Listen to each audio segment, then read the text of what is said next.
imaginer, vivre le voyage de vos rêves avec votre famille, vos amis. Quelques mois après votre retour, alors que votre père fait allusion au voyage, vous en avez absolument aucun souvenir.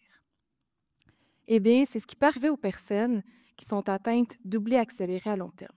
Ce sera d'ailleurs le sujet de ma présentation. Donc, tout d'abord, qu'est-ce que l'oubli accéléré à long terme?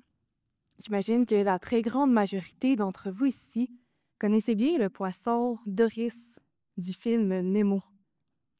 Donc, Doris, elle oublie l'information immédiatement après l'avoir apprise. Pour les personnes qui sont atteintes d'oubli accéléré à long terme, bien, ça va être le contraire. Elles vont se souvenir immédiatement, mais oublier après. Donc, les personnes qui sont atteintes d'oubli accéléré à long terme vont être en mesure d'apprendre l'information de manière tout à fait normale, même que quelques heures après, leurs souvenirs vont être toujours intacts. Cependant, quelques jours, quelques semaines plus tard, elles vont oublier l'information beaucoup plus vite que la moyenne des gens. C'est ce qui fait qu'une personne pourrait oublier complètement un voyage, comme dans l'exemple que je vous donnais. Donc, vu que l'oubli accéléré à long terme survient après plusieurs jours, plusieurs semaines, il est actuellement très difficile de pouvoir le diagnostiquer en clinique. En neuropsychologie, lorsqu'on va évaluer la mémoire, on va demander aux gens d'apprendre des listes de mots, des histoires ou bien des formes et de nous rappeler l'information environ 30 minutes plus tard.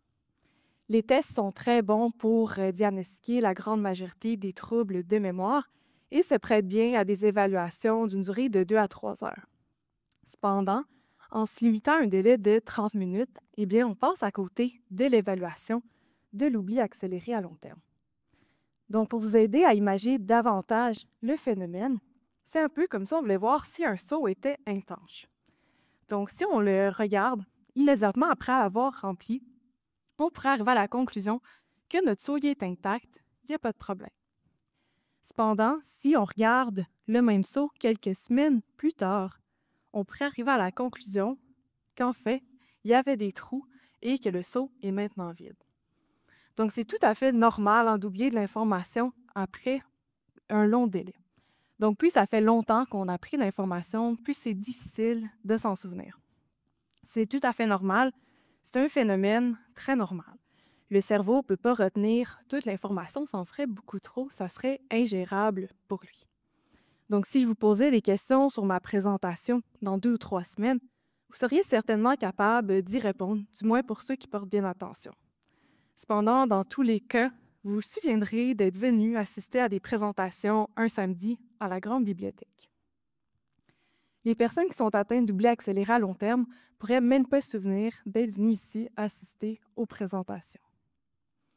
L'oubli accéléré à long terme, ça serait dû par un déficit qu'on appelle de la consolidation de la mémoire. La consolidation, c'est ce qui fait qu'on est capable de se rappeler des informations qu'on a apprises hier ou il y a plusieurs années. C'est un processus où le cerveau va faire surtout durant le sommeil. Il va garder l'information qu'il juge comme étant pertinente et va oublier l'information qu'il juge comme étant non pertinente. Pour vous aider à imaginer le processus, quand on en prend une nouvelle information, elle est fragile.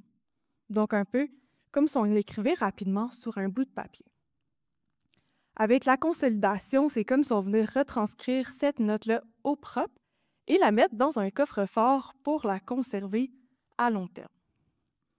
Les personnes qui sont atteintes d'oubli accéléré à long terme, bien c'est comme si l'information restait toujours sur la note de papier sans jamais être mise dans le coffre-fort. D'où le fait que lorsqu'on va venir tester en clinique, on peut arriver à la conclusion qu'il n'y a pas de trouble de mémoire, alors que pourtant, elles oublient après de longs délais. Vu la différence qui existe entre les résultats aux tests neuropsychologiques standards et les plaintes de mémoire, il y a certains cliniciens qui vont arriver à le diagnostic plutôt d'anxiété et de dépression plutôt que de réels troubles de mémoire. Le diagnostic peut être approprié pour certaines personnes, cependant, peut-être qu'on n'évalue pas nécessairement l'oubli accéléré à long terme. Même que nos outils ne sont tellement pas adaptés, on n'a pas non plus de données de comparaison à long terme, du fait qu'on ne sait même pas combien de personnes sont réellement atteintes du trouble. À ce moment-ci, vous pourriez vous demander donc qui est vraiment touché par le phénomène. Bien, l'oubli accéléré à long terme, contrairement à la majorité des troubles de mémoire qui surviennent lors du vieillissement, touche un grand éventail d'âges. Donc, ça touche autant les enfants que les adultes, que les personnes âgées. Et ça touche de manière égale les hommes et les femmes. Par contre, il y a une population qui est partiellement touchée par l'oubli accéléré à long terme, et ce sont les personnes qui sont atteintes d'épilepsie. Donc, l'épilepsie, c'est une maladie neurologique où il va y avoir une activité anormale au sein du cerveau. Donc, au Québec, c'est 85 000 personnes qui sont atteintes d'épilepsie et 15 nouveaux cas qui sont diagnostiqués chaque jour dans la province. Lors des crises épileptiques, elles peuvent toucher des régions précises du cerveau qui vont avoir des phénomènes, des caractéristiques différents. Donc, lors d'une crise épileptique, ce n'est pas nécessairement des convulsions qu'on va observer comme on aurait tendance à le penser. Ça peut amener de la confusion, des absences, un mouvement involontaire d'un membre ou encore des troubles de mémoire.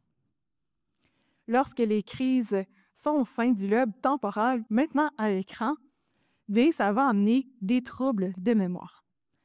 Donc, c'est surtout chez cette population-là qui sont atteintes d'épilepsie du lobe temporal qu'on va pouvoir observer les troubles de mémoire de l'oubli accéléré à long terme.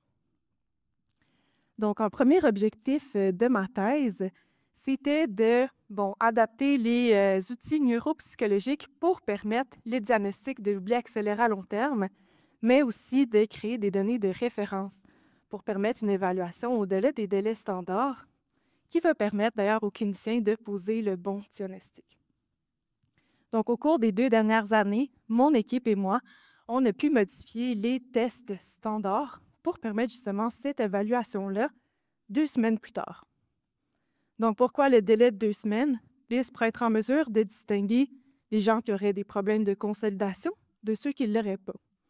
Donc, de distinguer ceux dont l'information reste toujours écrite seulement sur le bout de papier de ceux qui sont en mesure de bien la mettre dans leur coffre-fort. Donc, on a pu administrer ces tests modifiés à plus de 120 adultes franco-québécois pour pouvoir avoir des données de comparaison. Donc, les données ont pu être soumises à un journal pour publication et devraient être bientôt disponibles aux cliniciens. Un second objectif de ma thèse, c'était de voir si d'avoir un second délai, qui est plus tard que les délais standards, pour évaluer la mémoire, c'était plus représentatif des plaintes de mémoire des personnes atteintes d'épilepsie, ou bien si l'anxiété et la dépression venaient vraiment teinter leur propre perception de la mémoire. On a pu administrer nos tests à des personnes atteintes d'épilepsie et selon les résultats préliminaires, premièrement, on sera en mesure de diagnostiquer l'oubli accéléré à long terme, mais en passant les tests 2 semaines plus tard, ça serait beaucoup plus représentatif des plaintes de mémoire des personnes qui sont atteintes d'épilepsie. D'où la pertinence d'ajouter une seconde évaluation, surtout pour les gens qui ont des tests neuropsychologiques qui sont jugés comme étant normaux, mais qui rapportent beaucoup de troubles de mémoire. De plus, toujours selon nos résultats préliminaires, l'anxiété et la dépression ne venaient pas mieux expliquer leurs troubles de mémoire, leurs plaintes du moins. Donc, en conclusion, l'oubli accéléré à long terme, c'est un phénomène qui est subtil, mais qui va affecter grandement le quotidien des personnes qui en sont touchées. Donc, imaginez oublier un mariage, une naissance, tout simplement parce que votre cerveau n'a pas été en manière de bien consolider l'information. Donc, ça prouve la pertinence d'adapter nos outils, mais aussi d'avoir des bonnes données de référence pour permettre de donner une voix à ces personnes dont les difficultés restent invisibles. Merci.